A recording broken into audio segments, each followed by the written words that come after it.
Wakil Menteri Kesehatan Benyamin Paulus Octavianus mengatakan pelayanan kesehatan di wilayah terdampak gempa bumi Flores, Nusa Tenggara Timur masih dalam kondisi terkendali. Dari 21 rumah sakit yang terdampak, 16 diantaranya masih beroperasi maksimal.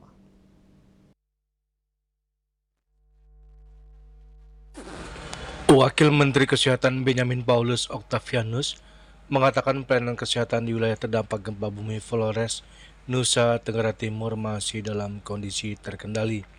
Dari 21 rumah sakit yang terdampak, 16 diantaranya masih beroperasi maksimal. Benyamin mengatakan 4 rumah sakit lainnya mengalami gangguan tetapi masih dapat digunakan untuk memberikan pelayanan kepada masyarakat. Sementara 1 rumah sakit mengalami kerusakan total sehingga tidak dapat beroperasi. Menurutnya pemerintah langsung melakukan pemetaan fasilitas kesehatan setelah tiba di Flores pada Sabtu 15 Agustus 2026 malam hari. Penanganan dilakukan secara lintas sektoral sesuai arahan Presiden Prabowo Subianto. Rusak total.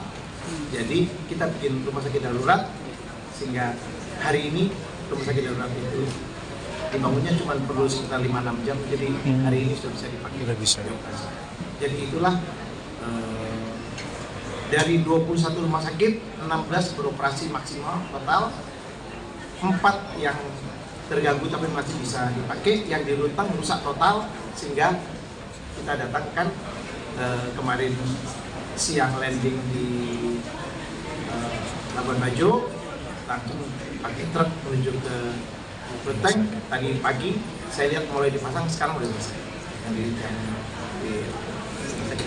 Dari puskesmas 122 bisa beroperasi maksimal, 49 rusak sebagian tapi masih berjalan, 19 puskesmas rusak parah sehingga tak bisa dilakukan. Itu maka dipasang tenda-tenda darurat sekitar puskesmas.